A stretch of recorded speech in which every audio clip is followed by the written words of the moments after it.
देश की सबसे बड़ी परीक्षाओं में से एक का ऐसा हाल देखकर आप भी हैरान रह जाएंगे, क्योंकि जो परीक्षा बच्चों का भविष्य तय करती है, वही आज मजाक बनकर रह गई है। आज 30 मई को कॉमन यूनिवर्सिटी एंट्रेंस टेस्ट यानी सीयूटी की परीक्षा चल रही है और जब हम ये वीडियो रिकॉर्ड कर रहे हैं, तब भी दूसरी पारी का एग्जाम चल रहा है। लेकिन आपको जानकर ताज्जुब होगा कि इस परीक्षा को कराने वाली नेशनल टेस्टिंग एजेंसी यानी एनटीए की लापरवाही के कारण पहले ही दिन परीक्षा पूरे 2.25 घंटे की देरी से शुरू हुई। सुबह 9 बजे जिस परीक्षा को शुरू हो जाना चाहिए था, वह कई सेंटर पर जाकर करीब 11:23 पर शुरू हो पाई।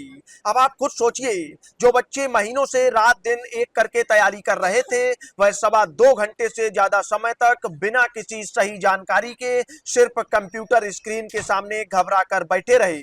बच्चों के चेहरे पर मायूसी और घबराहट थी, तो वहीं सेंटर्स के बाहर खड़े माता पिता का गुस्सा साथ में आसमान पर पहुंच गया।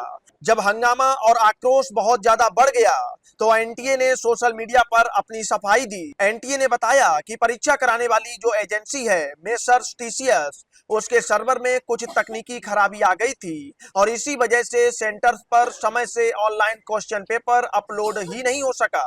हालांकि एनटीए ने यह भी कहा है कि अब इस समस्या को पूरी तरह से ठीक कर लिया गया है और बच्चों का नुकसान ना हो, इसीलिए उन्हें पेपर सॉल्व करने के लिए पूरा समय दिया जा रहा है। मॉर्निंग सेशन वाले स्टूडेंट अपना पूरा पेपर खत्म करने के बाद ही सेंटर से बाहर आएंगे। ये तो रही सुबह की बात, लेकिन कहानी यहीं खत्म नहीं होती। दोपहर की पारी यानी आफ्टरनून सेशन की एंट्री और रिपोर्टिंग का समय 2:30 बजे था और परीक्षा 3 बजे शुरू होनी थी। लेकिन गड़बड़ी को देखते हुए एनटीए ने समय बदलकर 4 बजे कर दिया और खबर आ रही है कि यह दूसरी पारी भी देरी से ही शुरू हो पाई।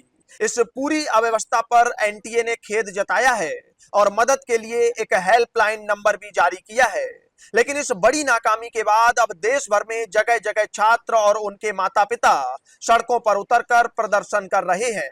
ये मामला अब पूरी तरह से सियासी भी हो चुका है, क्योंकि राहुल गांधी ने ट्वीट करके सीधे सरकार पर निशाना साधा है।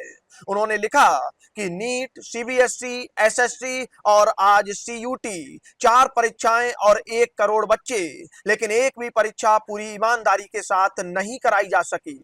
उन्होंने आरोप लगाया कि एक तरफ विश्व गुरु बनने के बड़े बड़े दावे होते हैं और दूसरी तरफ देश में एक परीक्षा तक ठीक से नहीं करवाई जा सकती। मोदी जी ने पूरी शिक्षा व्यवस्था को बर्बाद कर दिया है और यही पीढ़ी आने वाले समय में इसका हिसाब मांगेगी। वहीं दिल्ली के मुख्यमंत्री अरविंद केजरीवाल ने भी ट्वीट करके लिखा कि देश को एक शिक्षित प्रधानमंत्री की जरूरत है। इधर सेंटर्स पर मौजूद कैंडिडेट्स का कहना है कि जब देरी हो रही थी और उन्होंने अधिकारियों से पूछा, तो किसी ने कोई साफ जवाब नहीं दिया और बस इंतजार करने को कह दिया।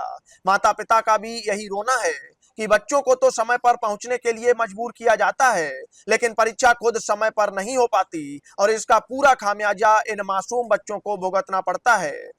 आपको बता दें कि सीयूटी देश की सबसे बड़ी परीक्षाओं में से एक है, जिसके नंबरों के आधार पर बच्चों को देश की बड़ी बड़ी सरकारी यूनिवर्सिटीज में ग्रेजुएशन में एडमिशन मिलता है। लेकिन देश के भविष्य के साथ खिलवाड़ का ये लाइव नजारा आज पूरा देश देख रहा है। Bureau report, Bharat update desk.